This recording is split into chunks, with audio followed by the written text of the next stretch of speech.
باغ فدق کی جائیداد کو حضرت فاطمہ الزہرا رضی اللہ تعالی عنہ کے حوالے کیوں نہ کیا گیا؟ کیا حضرت ابو بکر صدیق رضی اللہ تعالی عنہ نے آل رسول صلی اللہ علیہ وآلہ وسلم پر زیادتی کی اور ان کو ان کے حق سے محروم رکھا؟ اس کے بارے میں اہل سنت اور اہل تشیع کے موقف کیا ہیں اور ان کے درمیان موازنہ کرنے سے کیا صورتحال واضح ہوتی ہے؟ فدق ایک زمینی رقبہ ہے جو سعودی عرب کے شمال میں خیبر کے مقام پر مدینہ سے 30 میل کے فاصلے پر واقع ہے، اور یہ بھی کہا گیا ہے کہ حجاز کا ایک کنارہ ہے جس میں چشمے اور کھجوروں کے درخت ہیں۔ مسلمانوں کے دو بڑے گروہ اس کے بارے میں کچھ متصادم اور متضاد رائے رکھتے ہیں، جس کی وجہ سے یہ موضوع کو اختلافی بنا دیتا ہے، لیکن اس کے پیچھے حقائق کیا ہے؟ جنگ خیبر کے موقع پر مئی 629 میں یہ رقبہ حضور صلی اللہ علیہ وآلہ وسلم کی ملکیت میں آیا۔ معاہدے کے مطابق نصف علاقے پر یہود کا قبضہ برقرار رہنے دیا گیا اور یہود کو نصف خراج دینا پڑتا تھا۔ عمر فاروق رضی اللہ تعالیٰ عنہ کے دور تک یہی صورتحال رہی۔ پھر عثمان غنی رضی اللہ تعالیٰ عنہ نے یہود کو خیبر سے نکالا تو فدق کے یہودیوں کو بھی شام بھیج دیا۔ ابن تیمیہ اور ابن عساکر کا موقف ہے کہ حضرت فاطمہ رضی اللہ تعالیٰ عنہ نے نبی صلی اللہ علیہ وآلہ وسلم کے وصال کے بعد حضرت ابو بکر صدیق رضی اللہ تعالیٰ عنہ سے فدق کو بطور میراث مانگا، جس پر انہوں نے کہا کہ آپ صلی اللہ علیہ وآلہ وسلم نے فرمایا تھا کہ ہم انبیاء کی کوئی وراثت نہیں ہوتی، جو مال ہم چھوڑ جائیں وہ صدقہ ہوتا ہے۔ عثمان غنی کے دور میں اسے مروان بن حکم کے حوالے کر دیا گیا۔ اس دور میں فدق کی آمدنی 40,000 دینار تھی۔ حضرت علی رضی اللہ تعالیٰ عنہ اور حسن مجتبیٰ کے دور خلافت میں اولاد فاطمہ کو فدق کی ملکیت نہ دی گئی۔ عمر بن عبدالعزیز نے اسے فاطمہ سلام اللہ علیہا کی آل و اولاد کو اس کا انتظامی امور اسی قاعدے پر چلانے کی شرط پر حوالے کیا جس قاعدے پر رسول اللہ صلی اللہ علیہ وسلم کے زمانہ مبارک میں تھا۔ اس کی ملکیت حوالہ نہیں کی تھی، مگر بعد کے خلفاء نے پھر واپس لے لیا۔ فدق جنگ خیبر کے وقت نبی صلی اللہ علیہ وآلہ وسلم کو حبا کیا گیا اور اس کے لیے مسلمانوں نے جنگ نہیں کی تھی۔ شرعی لحاظ سے اسے مال فے میں شامل کیا جاتا ہے، یعنی ایسی جائیداد جس کے لیے مسلمانوں نے اونٹ اور گھوڑے نہیں دوڑائے اور جنگ نہیں کی۔ بعض اہل سنت اور اہل تشیع اکثر امامیہ فرقے مکمل طور پر اسے محمد صلی اللہ علیہ وسلم کی جائیداد سمجھتے ہیں۔ اہل سنت کے نزدیک نبی صلی اللہ علیہ وآلہ وسلم نے فدق حضرت فاطمہ الزہرا رضی اللہ تعالیٰ عنہ کو حبا یعنی تحفہ نہیں کیا تھا۔ اس حوالے سے شیعہ قرآن مجید کی اس آیت کا تذکرہ کرتے ہیں اور قرابت داروں کو ان کا حق ادا کرو، اور کہتے ہیں کہ اس آیت کے نازل ہونے کے بعد رسول اللہ صلی اللہ علیہ وآلہ وسلم نے سیدہ فاطمہ الزہرا کو فدق حبا کر دیا تھا۔ اہل سنت کے مطابق اس روایت کے حوالے سے جو روایات نقل ہوئی ہیں ان میں عطیہ الفون نامی ضعیف راوی موجود ہے، اور یہ آیت چونکہ مکی ہے اور فدق تو بہت بعد میں دور مدینہ میں مسلمانوں کے قبضے میں آیا تھا، لہٰذا شان نزول کے حوالے سے بھی یہ بات درست نہیں۔ دراصل فدق کا تعلق مال فے سے تھا۔ تفسیر عثمانی میں لکھا ہے کہ اگر قدر جنگ ہونے کے بعد کفار مرعون ہو کر صلح کی طرف مسارعت اختیار کریں اور مسلمان قبول کر لیں، اس صورت میں جو اموال صلح سے حاصل ہوں گے وہ حکم فے میں داخل ہوں گے۔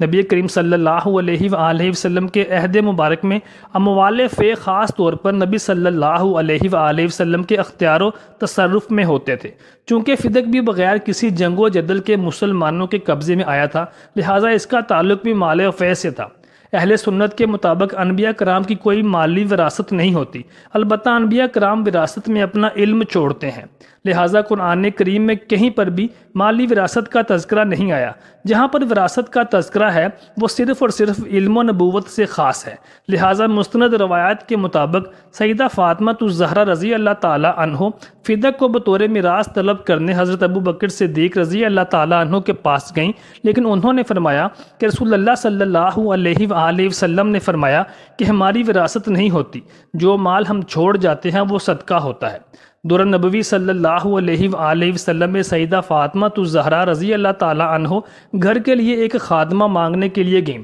لیکن رسول اللہ صلی اللہ علیہ وآلہ وسلم نے ان کو خادمہ نہیں دی، بلکہ ان کو 33 بار سبحان اللہ 33 بار الحمدللہ اور 34 بار اللہ اکبر کا ذکر کرنے کی ہدایت دی۔ بہرحال حضرت ابو بکر صدیق رضی اللہ تعالیٰ عنہ نے اپنی بیٹی سیدہ عائشہ رضی اللہ تعالیٰ عنہ کو بھی رسول کریم صلی اللہ علیہ وسلم کی وراثت میں سے کوئی مال نہیں دیا، اور یہی معاملہ تمام امہات المومنین کے ساتھ فرمایا۔ سیدہ فاطمہ رضی اللہ تعالیٰ عنہ ناراض ہوئیں، لیکن امام شعبی کی ایک صحیح مرسل روایت کے مطابق وہ سیدنا ابو بکر صدیق سے راضی ہو گئی تھی۔ علماء کا کہنا ہے کہ بی بی فاطمہ رضی اللہ تعالیٰ عنہ کی تاحیات ناراضی کا قول سیدہ عائشہ صدیقہ رضی اللہ تعالیٰ عنہ کا نہیں بلکہ امام ظاہری کا ادراج ہے، اور ان کا ادراج ضعیف شمار ہوتا ہے۔ سیدہ فاطمہ سلام اللہ علیہا سے یہ توقع بھی کیسے کی جا سکتی ہے کہ وہ ایک ٹکڑا زمین پر اپنے نبی صلی اللہ علیہ وآلہ وسلم کے پیارے ساتھی سے تمام عمر ناراض رہیں، جس نے اپنا تمام مال رسول اللہ صلی اللہ علیہ وآلہ وسلم کے لیے وقف کر دیا تھا۔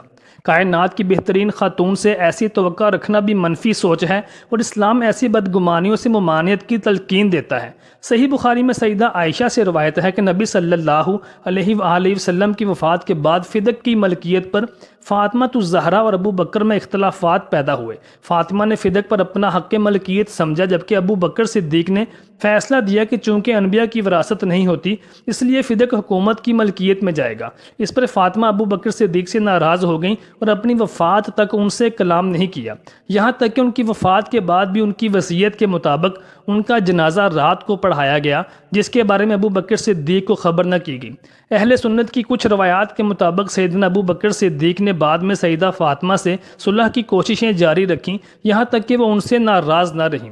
اس سلسلے میں اہل سنت اور اہل تشیع میں پہلا اختلاف یہ ہے کہ اہل سنت کے مطابق ابو بکر صدیق نے یہ فیصلہ ایک حدیث کی بنیاد پر دیا، جس کے مطابق صلی اللہ علیہ وآلہ وسلم نے فرمایا کہ انبیاء کے وارث نہیں ہوتے، اور جو کچھ وہ چھوڑتے ہیں وہ صدقہ ہوتا ہے، جبکہ اہل تشیع کے مطابق یہ حدیث ابو بکر صدیق کے علاوہ کسی نے بھی روایت نہیں کی، اور یہ فیصلہ درست نہیں تھا، کیونکہ قرآن مجید کی کچھ آیات میں انبیاء کی وراثت کا ذکر ہے۔ دیگر یہ کہ فدق محمد صلی اللہ علیہ وسلم کی میراث نہیں تھی، بلکہ حبا کی وجہ سے فاطمہ الزہرا کی ملکیت ہو چکی تھی۔ یہ حدیث اہل تشیع کی موت پر کتاب میں علی المرتضیٰ رضی اللہ تعالیٰ عنہ اور امام جعفر صادق سے مروی ہے۔ اہل سنت اور اہل تشیع میں دوسرا اختلاف یہ ہے کہ اہل سنت کے مطابق وفات تک فاطمہ الزہرا ابو بکر صدیق سے ناراض نہ تھیں اور صلح ہو چکی تھی، جبکہ اہل تشیع کے مطابق وہ وفات تک ناراض ہی رہیں اور تاحیات ابو بکر صدیق سے کلام نہیں کیا، اور انہوں نے وصیت کی تھی کہ وہ ان کے جنازے میں بھی شریک نہ ہوں،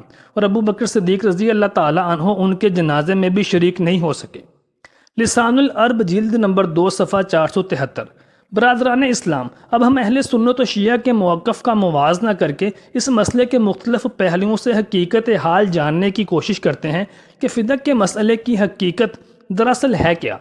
جسے منافقین و فتنہ جو اور امت محمدیہ صلی اللہ علیہ وسلم کے دشمن عرصہ دراز سے بھڑکا رہے ہیں، اپنے ناپاک مقاصد اور خود غرضیوں کے لیے اسے بڑھا چڑھا کر ایک دھوم مچا رکھی ہے۔ چاہتے ہیں کہ اسے نبی صلی اللہ علیہ وآلہ وسلم کے صحابہ کرام علیہ اجمعین، بالخصوص حضور صلی اللہ علیہ وآلہ وسلم کے اہل بیت اور عام مسلمانوں کے درمیان بغض و افتراق، پھوٹ اور اختلاف ثابت کریں۔ دراصل وہ یہ ثابت کرنا چاہتے ہیں کہ اہل بیت ایک طرف تھے اور مہاجرین و انصار میں سے السابقون الاولون اور پوری امت دوسری طرف۔ اللہ کی قسم ایسی بات نہیں تھی، یہ مسئلہ اتنا اختلافی نہیں تھا جتنا اہل اعتراض نے صرف و صرف تانو تشنیع کے لیے اس کو بنا دیا۔ بات صرف اتنی ہے کہ جب نبی صلی اللہ علیہ وآلہ وسلم کے وفات پا جانے کے بعد لوگوں نے رسول اللہ صلی اللہ علیہ وآلہ وسلم کی خلافت اور مسلمانوں کی امارت کے لیے سیدنا ابو بکر صدیق رضی اللہ تعالیٰ عنہ کے ہاتھ پر بیعت کر کے آپ رضی اللہ تعالیٰ عنہ کو اپنا خلیفہ بنا دیا، تو اس وقت رسول اللہ صلی اللہ علیہ وسلم کی بیٹی سیدہ فاطمہ رضی اللہ تعالیٰ عنہ کو سیدنا ابو بکر صدیق رضی اللہ تعالیٰ عنہ کے پاس بھیجا گیا کہ آپ رضی اللہ تعالیٰ عنہ فدق میں اپنی میراث کا سوال کریں، جو کہ اللہ سبحانہ و تعالیٰ نے اپنے نبی صلی اللہ علیہ وسلم کو عطا کیا تھا۔ سیدنا ابو بکر صدیق رضی اللہ تعالیٰ عنہ نے سیدہ فاطمہ رضی اللہ تعالیٰ عنہ سے کہا کہ رسول اللہ صلی اللہ علیہ وآلہ وسلم کا فرمان تھا کہ انبیاء کرام علیہ السلام کی میراث نہیں ہوتی اور ہمارا ترکہ صدقہ ہوتا ہے، اور آل محمد صلی اللہ علیہ وآلہ وسلم کو بھی اس مال سے حصہ دیا جاتا ہے، اور اللہ کی قسم میں رسول اللہ صلی اللہ علیہ وآلہ وسلم کے صدقات میں اپنی طرف سے کوئی تبدیلی نہیں کر سکتا۔ تمام صدقات اسی طرح رہیں گے جس طرح رسول اللہ صلی اللہ علیہ وآلہ وسلم کے عہد مبارک میں بھی تھے، اور ان صدقات کو میں انہی مصارف میں استعمال کروں گا جن میں رسول اللہ صلی اللہ علیہ وآلہ وسلم استعمال کیا کرتے تھے۔ میں اپنے اقربا سے صلہ رحمی کرنے سے زیادہ یہ پسند کرتا ہوں کہ رسول اللہ صلی اللہ علیہ وسلم کے اقربا سے صلہ رحمی کروں۔ جب حضرت ابو بکر صدیق نے سیدہ فاطمہ الزہرا کو یہ بات بتائی تو سیدہ فاطمہ رضی اللہ تعالی عنہ نے اپنے مطالبے سے رجوع کر لیا اور پھر ساری عمر اس مسئلے پہ کوئی بات نہیں کی، بلکہ اہل تشیع کی اپنی کتاب میں ہے کہ سیدہ فاطمہ رضی اللہ تعالی عنہ اس پر راضی ہو گئیں۔ شیعہ ابن میثم نہج البلاغ کی شرح میں یہ روایت لکھتے ہیں کہ ابو بکر صدیق رضی اللہ تعالی عنہ نے سیدہ فاطمہ سے کہا جو آپ کے والد محترم کا تھا وہ آپ کا ہے۔ رسول اللہ صلی اللہ علیہ وسلم فدق میں سے آپ کے لیے کچھ رکھ لیا کرتے تھے، باقی اللہ سبحانہ و تعالیٰ کے راستے میں تقسیم کر دیا کرتے تھے۔ اللہ کی قسم میں آپ کے ساتھ ویسا ہی کروں گا جیسا رسول اللہ صلی اللہ علیہ وسلم کیا کرتے تھے۔ یہ سن کر فاطمہ رضی اللہ تعالی عنہ خوش ہو گئیں اور اس بات کا آپ سے عہد لے لیا۔ شرح نہج البلاغ۔ بعض شر پسند عناصر کو یہ گوارا نہیں کہ سیدہ فاطمہ رضی اللہ تعالی عنہ اتنی آسانی سے اس فیصلے پر راضی ہو جائیں۔ انہوں نے صفحوں پر صفحے سیاہ کر دیے، بے شمار کتابیں اس واقعہ پر لکھ ماری ہیں جن میں رسول اللہ صلی اللہ علیہ وسلم کے صحابہ رضی اللہ عنہم اجمعین کو گالیاں بکی گئی ہیں، طعن و تشنیع کے تیر برسائے گئے، آپ کو کافر، فاسق، مرتد اور اسلام سے خارج کہا۔ لکھا ہے کہ صحابہ رضی اللہ تعالی عنہ اہل بیت پر ظلم کرتے تھے اور ستم ڈھاتے تھے۔ یہ معاملہ جن سے متعلق تھا انہوں نے ایک دوسرے کو کچھ نہ کہا، زیادہ نہ کم، اور یہ بدبخت اپنی طرف سے ان پر الزام تراشیاں کرتے ہیں۔ شیعہ ابن میثم اور معاصر شیعہ مصنف فیض الاسلام علی نقی نے یہ روایت نقل کی ہے کہ ابو بکر رضی اللہ تعالیٰ عنہ باغ فدق کے غلہ میں سے اتنا حصہ اہل بیت کو دے دیا کرتے تھے جو ان کی ضروریات کے لیے کافی ہوتا، باقی سب تقسیم کر دیا کرتے۔ آپ کے بعد عمر رضی اللہ تعالیٰ عنہ بھی ایسے ہی کرتے تھے، عثمان رضی اللہ تعالیٰ عنہ بھی ایسے ہی کیا کرتے تھے، اور ان کے بعد علی المرتضیٰ رضی اللہ تعالیٰ عنہ بھی ایسے ہی کیا کرتے تھے۔ کتنے ہی گمراہ لوگ ان کے پیچھے پیچھے چلتے گئے، کینہ رکھتے ہوئے ان واقعات پر جو وقوع پذیر نہیں ہوئے۔ قوم کے بیوقوف افراد نہیں جانتے کہ جس گھر کو وہ مکڑی کے جال کی طرح بن رہے ہیں، حق کے ایک ہی جھکڑ کے سامنے اس کا وجود صفحہ ہستی سے مٹ جائے گا۔ اہل اعتراض سے ایک سوال جس کا جواب دینے سے وہ اکثر اعتراض کرتے ہیں کہ جب سیدنا علی رضی اللہ تعالی عنہ نے تینوں خلفائے راشدین کے زمانے میں ان کے ساتھ نہایت احسن طریقے کے ساتھ اپنے تعلقات بحال رکھے اور کبھی بھی اس معاملے میں ان سے کوئی مطالبہ یا کوئی ناانصافی کا گلہ شکوہ نہیں کیا، تو پھر یہ اہل اعتراض لوگ کس بنیاد پر صحابہ کرام کو طعن و تشنیع کا نشانہ بناتے ہیں؟ ایسے حالات کے پیش نظر تو حضرت علی رضی اللہ تعالی عنہ کی ذات اقدس پر بھی سوالیہ نشان اٹھتے ہیں کہ انہوں نے اپنی زوجہ کی حق تلفی کیوں ہونے دی اور خلفائے راشدین سے اس کا حساب کیوں نہ مانگا۔ شیعہ کتب گواہ ہے کہ حضرت علی رضی اللہ تعالی عنہ نے بھی ویسا ہی کیا جیسے خلفائے راشدین عنہ اجمعین نے کیا۔ تو یہ شیعہ حضرت علی رضی اللہ تعالی عنہ پر کیا فتویٰ لگائیں گے؟ ایک بار ابو جعفر محمد باقر رحمۃ اللہ علیہ سے اس کے بارے میں کثیر النوال نے سوال کیا،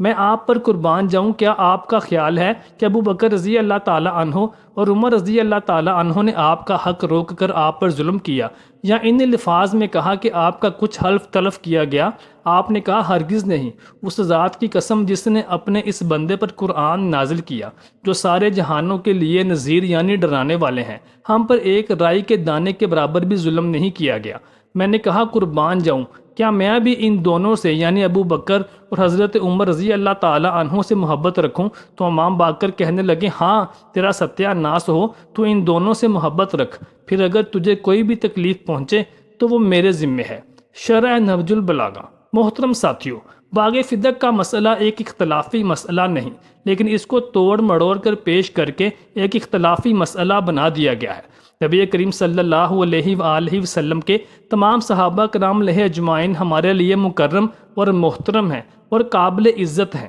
اور ان سب کا احترام اور محبت اور مودت ہم پر فرض ہے۔ محترم ساتھیوں، امید کرتے ہیں کہ آپ کو ہماری آج کی ویڈیو پسند آئی ہوگی۔ برائے مہربانی ہماری ویڈیو کو لائک اور شیئر کیجیے۔ ویڈیو بنانے میں ہمیں بہت محنت درکار ہوتی ہے، آپ کی حوصلہ افزائی درکار ہے۔